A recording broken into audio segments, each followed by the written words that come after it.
Sign up for truth. We love the truth. Sign up for truth.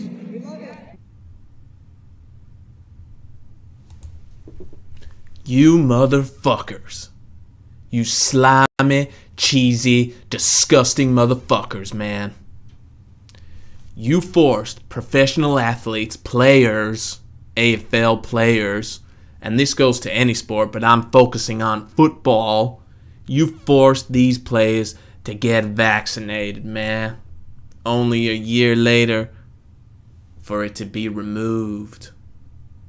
So you forced players against their will and their life and their career, threatening them, because it is a threat, man. You don't get this, you can't play. That's a threat.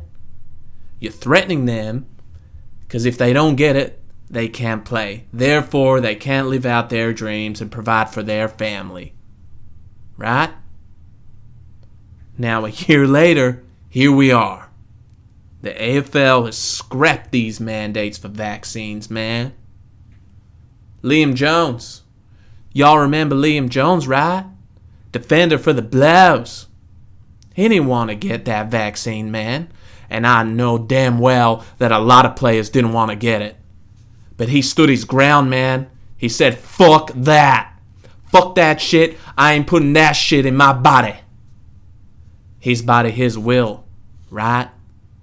His choice. The way it should be. What fucking world do we live in where that has to be a choice, man? Unbelievable. Now the Blues. We could have used Liam Jones, man. Especially when we're about to make finals. Literally only a year ago he was playing, man. And now you scrap it. What a bunch of bullshit that is. Unreal, man. Unreal.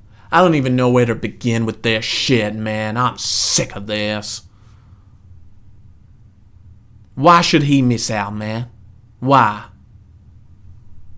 It's a fucking joke. The AFL should be ashamed of themselves.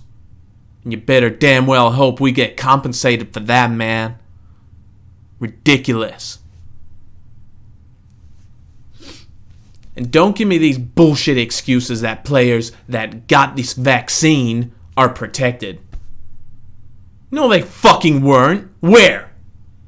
Where were they protected, man? Huh? You still get it. You still spread it. People are still in hospital. In Victoria alone, there's about 12,000 fucking people that have COVID. Get fucked, man. Like, seriously, get fucked. You can't give me that bullshit anymore. So what did it do? What did this stupid vaccine do, huh? You know what it did? It did fuck all. Nothing. Nothing changed. You know what would have happened if they didn't even mandate this shit? Nothing. Nothing fucking changes at all. And that's the truth. You just fucking move on, man. We're forced to live in a world where people are becoming less human every day, man. I've seen it with my own eyes. I've seen it, man. They're becoming creatures. Creating a divide because of an agenda that reeks of corruption. But that's another story, man. There is too much hypocrisy and contradiction going on with this shit, and I'm sick of it, man. Everyone move the fuck on. It's gone. You can't do anything about it anymore. I could go for hours on this shit, man, but I'll leave it with this. I'm the truth. And you're the lie. Now get the fuck out of here.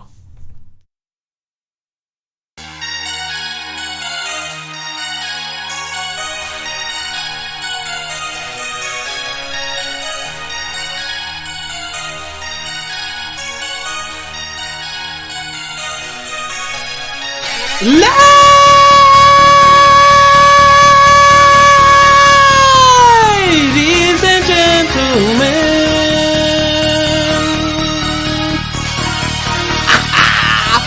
Welcome to the show!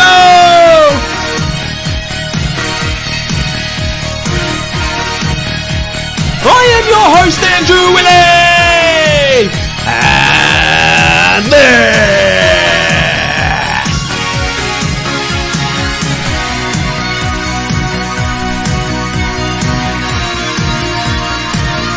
this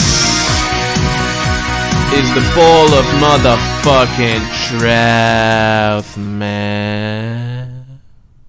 Episode 21. Thank you very much for joining me wherever you are around the world. Man, feels like a while since I've been doing that, and my headset right now sounds a little bit weird, so just give me one moment. Hello. I don't know, man. I'm starting to sound like a robot in here, but I'm just going to continue and let's see how we go. Alrighty, guys. It's been a couple of weeks, and we've got a lot to get through today. So, before we do, I'm just going to plug the social media, guys. You know how it is. We've got balloftruth.pod on Instagram. Follow me on there. Follow me also on Twitter. You all know I love my Twitter on balloftruth_pod. And, of course, we actually have our sponsors, Sunnyside Sliced, best New York pizza in town, man. Visit their website. Go check them out in Mentone, sunnysideslice.com.au. Amazing stuff there, man. And I was also going to mention back on the social media side of things, we have TikTok. Well, the Truth has created a TikTok for the Ball of Truth, man. So check it out. All you have to do is type in Ball of Truth and you'll see it out. It's just little snippets from the show, man. So if you've missed it and you want to see and have a laugh, go check that out. But guys, of course, you got to, if you enjoy the video, if you're enjoying the channel, subscribe, hit that button, hit the like button, click the bell for all notifications. You know the drill. And hit a thumbs up on the video as well. Helps me out, helps the channel out. Guys, last week, the Blows versus the Cats. I thought I'd quickly just touch on that one for a second. We got completely outplayed and outclassed, and Geelong's experience really showed in that game, man. From their structures to their defence, and they just absolutely dominated us. We couldn't get through that brick wall that was there, and we 100% deserved to lose. Just couldn't get out of that second gear, man. But it's all good. Geelong are a quality side, and it was a good lesson for us. We needed that, and we'll just learn from it, and that's it. My votes for that game last week were Walsh 3, Fisher 2, Hewitt 1. And, man, we nowhere near got close to winning that game. And this isn't the reason we lost, but the umpires were so fucked, man, in the second half especially. And I just wanted to point this one thing out here.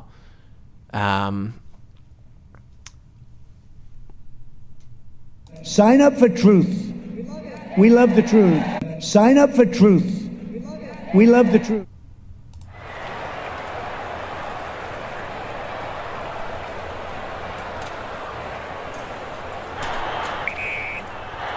Give him the ball now.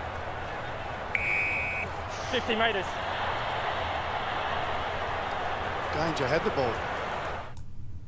Danger had the ball. No fucking shit he did. You stupid asshole.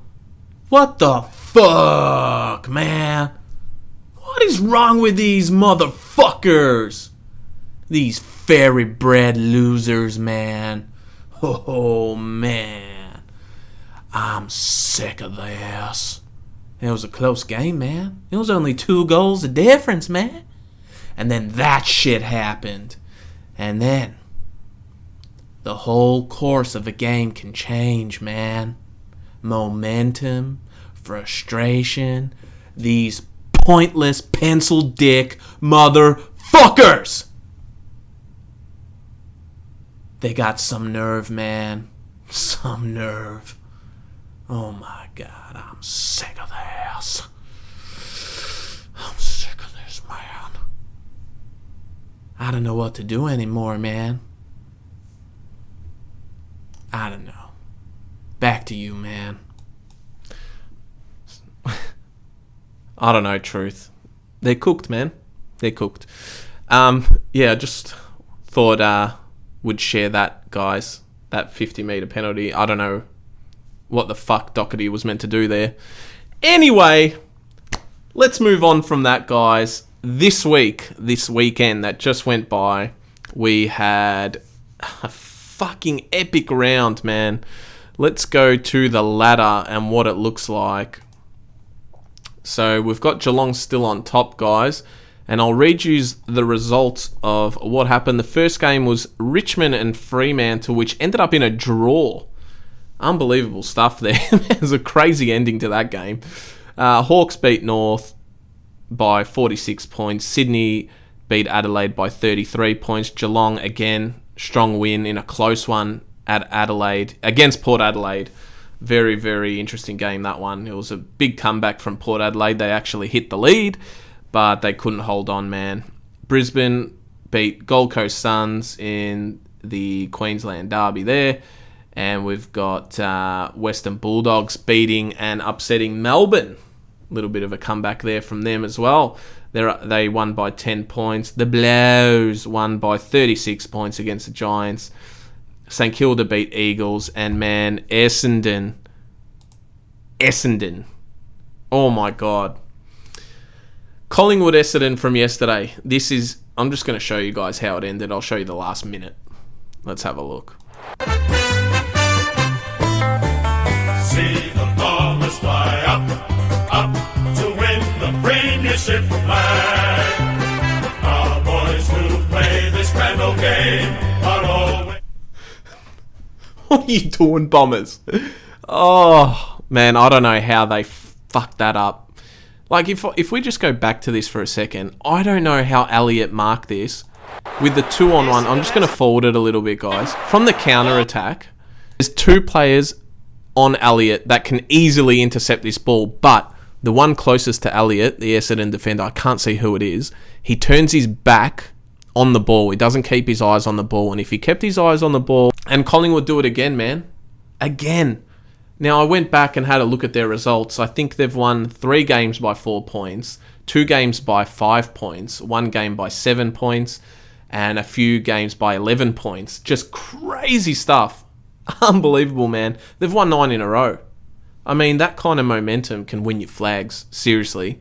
The crowd's up and about, believing. They're grinding it out. Man, anything can happen, honestly. It's a crazy season. Like, let's look at this ladder again. Man, from where Richmond are in 10th, if you look at 10th spot, they're on 38 points. They're 2 points outside the 8. But you've got St Kilda and Western Bulldogs fighting for that 8th spot as well. Carlton, the Blue Baggers, we're just sitting there, but we can also make top 4, even though we're 7th. We're only a game out. And only one team is clear, which is Geelong. So Melbourne, Brisbane, Collingwood, Fremantle, Sydney and Carlton can all make top 4 right now. It's an unbelievable season, man. Crazy stuff. But let's quickly review the Carlton Giants game, shall we? So, the first quarter, man, it started off very tight. Giants came with a lot of pressure, and they're a strong, tall team, man, so it wasn't going to be easy. Now, some teams pump them, and that's fine, but they match up well against us, as we saw early in the season. We had to tough that one out. But they kicked the first goal of the game. Setterfield got one back with a brilliant goal. I don't know how he squeezed this in, and he was back in the side along with McGovern as well.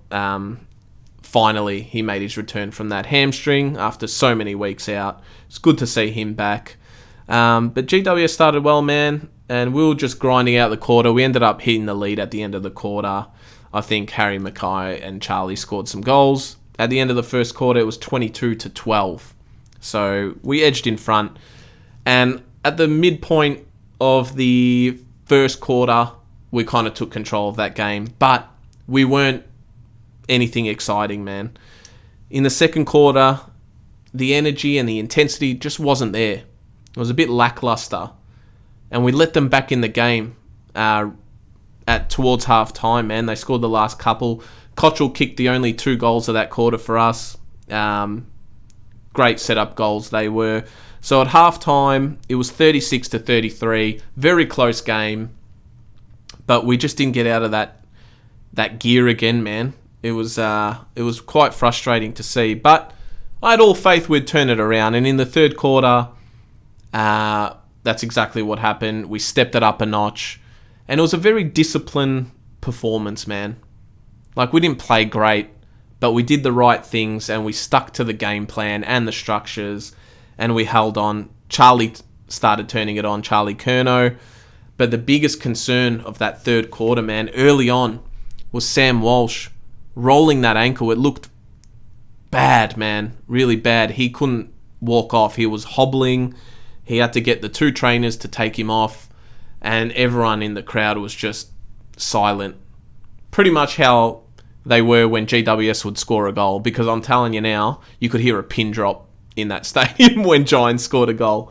Hopefully they get more fans, man. Hopefully. But yeah, man, that was very scary. And moments later, Wiedering started hobbling off, and he was forced off too. He copped a bad corky from Toby Green, who had a good game for them, and copped a lot of boos as usual. But yeah, man, those 2 went off. But when they went off injured, we went on this crazy run of a few goals and great play. Jack Silvani opened up the scoring in the third with a nice goal and a mark. And Harry Mackay and Josh Honey scored goals also. So we battled it out, man. And the boys somehow made a miraculous comeback. I don't know what they injected into Sam Walsh, but he came back even better after completely rolling his ankle. It literally went outwards. It looked really bad, and he came back on and absolutely killed it, man. We got all the momentum back, but it was still a close game. We were only up by 17 points at 3-quarter time, man. It was 62-45, and in the last quarter, we just showed that we're a better side than them with our class, and we got it going with Cripper early. Patrick Cripps, the captain, scored a goal, and that got everyone going, man. It was awesome. He was pretty pumped. Charlie Curnow was awesome. He was outstanding. He scored 4 goals, 1, I think, for the day. And, man, we were pretty hard to stop after that. We went on a run. I think we extended the lead to like 40-something points, and they got a late one back. The final score was 13-12, 90 to 8 goals, 6, 54, the Giants. So we won by 36 points. And my goal of the day was this one here in the last quarter. Sard gets it eventually. Gave it to Fisher. Little fake. Little candy sell there. Over the head of Curnow. What's going on here, dudes? Corey did it. Oh, see ya. See ya. Stop it. Oh! He's a craftsman, this kid. Fuck yeah. Corey Durden. What a goal. Absolutely love this. That is amazing play. Took him to the candy store, boys. Little quick ball of energy. Look at that. See ya. Bye-bye. I love it. Good, healthy footy arrogance to step back in. Fantastic stuff, man. Final score, we won by 36. Man, Sardi. Adam Sard. What a game he had. He has been unbelievable. There's talk about him making the All-Australian team. And, man, it's hard to argue it. He was easily best on ground, man. Took a specky. He was intercepting everything. He was just setting up goals left, right, and centre. Man, his efficiency was amazing. Well done, Adam Sard. 3 votes. 2 to Sam Walsh with that miraculous comeback from that ankle sprain, which is going to be concerning, man. Let's see after he cooled down how it felt. I wouldn't be surprised if he missed this week, man. And I'm pretty sure he only got back on there because of adrenaline and probably an injection shot. And I'll give one to Charlie Curnow, man. Whenever we need a goal, Charlie Curnow always provides that goal, man. He's so clutch when it comes to this. And when the game was close, Charlie Curnow stepped up big time and finished the business, man. It was awesome. So pretty happy with that win. Expected the win. And that keeps us 2 games clear of 8th, and we've got Adelaide on Saturday night, man. So that's going to be another one to look forward to. So we just got to keep the pressure on, and hopefully at the end of the season, man, we can get a home final or even top 4 best case scenario, which I don't know, man. I'm not too hopeful for at the moment because so much can happen. It's so unpredictable. We've got a very, very, very hard run home with these last 4 games. 3 of them are against top 4 sides at the moment. So there you go. This is going to truly test us. We've been tested every week by week, man. And now I'm loving what I'm seeing. The discipline and Voss just guiding these players. They seem very happy and motivated, and I couldn't ask for more at the moment, man. The Blue Baggers, what a turnaround it's been, and there's still work to do. So let's get going. But that's all for the footy, guys. I don't think I have anything else for you. Let me just double check. Nah, I'm all good. Let's switch codes to Manchester United. Let's quickly cover their pre-season, man. It started off with a win against Liverpool 4-0, and then we played Melbourne Victory, won 4-1 there, and then the Crystal Palace game, which I went to last Tuesday. Now, it was... what was the final score? 4-1? 3-1? I can't even remember at this point. It was 3 or 4-1. But 3-1 sounds... yes, it was 3-1. Man, Harry Maguire, from the first moment of the game, he got the ball, and these so-called fans, they are not fans, started booing him. Harry Maguire got booed, the Manchester United captain. Now, I know we've spoken about it here before on the podcast, that Harry Maguire had a shocking season last season. But there is no fucking excuse at all to boo your own player, man. You absolute fucking morons. You bunch of losers. You are not fans. And I know they're not fans because the ones that were booing, I was sitting in front of some of them. A lot of them were down on level 1. I had level 4 wing seats. And these idiots had no fucking idea what was going on, man. They had absolutely no clue who the players were or anything. They're just social media cocksuckers. They follow social media, man. And whatever they see, they follow and form their own opinion on it. And that's what's happened, man. How can you boo your own player? Unacceptable, man. And I can't stand that. It's embarrassing. And the whole world has ripped into Australian fans because of it.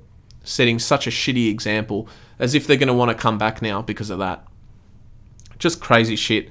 And man, Harry Maguire has actually had a decent preseason. I've been watching all the games, and we drew 2-2 against Villa as well in Perth on the weekend. But man, Harry's stepped it up, and there's a lot of pressure on him. And Ten Hag knows that. He just signed a centre back, so places are going to be up for grabs, man. Positions are not secure at all in this team. Now, I've liked what I've seen under Eric Ten Hag.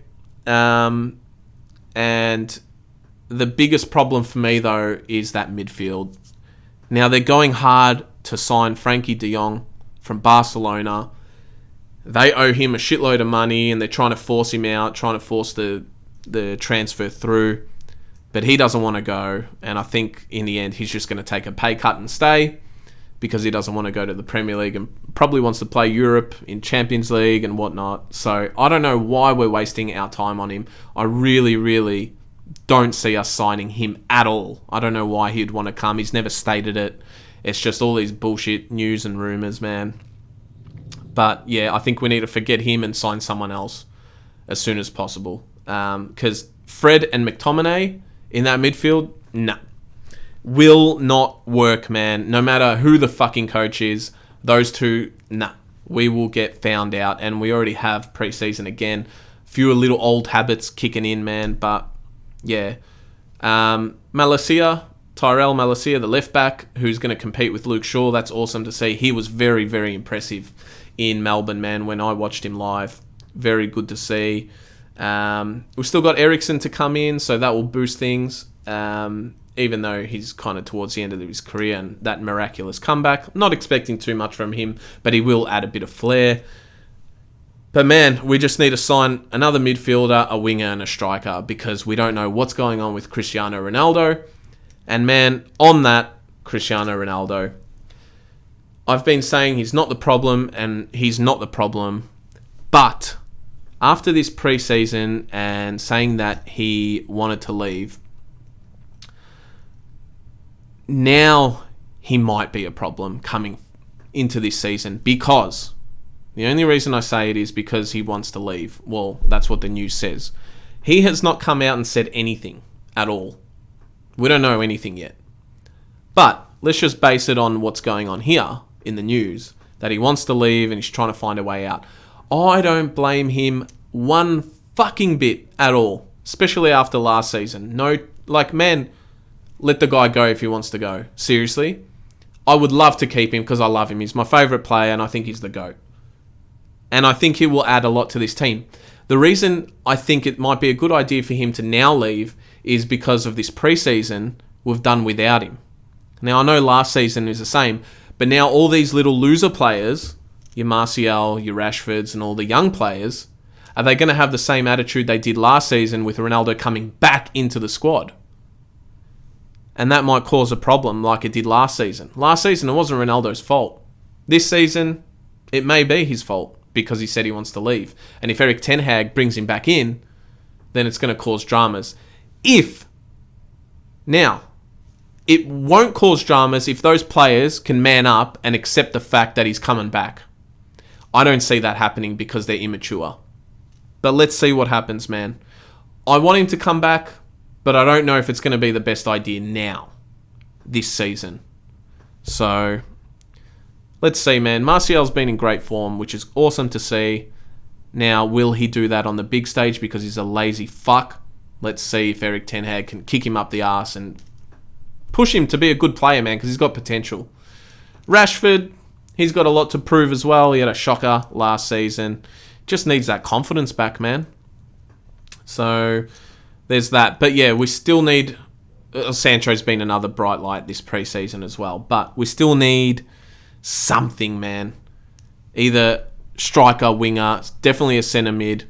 And I think we need a right back. I don't trust Dalot. Now, he has improved a lot, don't get me wrong, but I don't trust him. We are too vulnerable.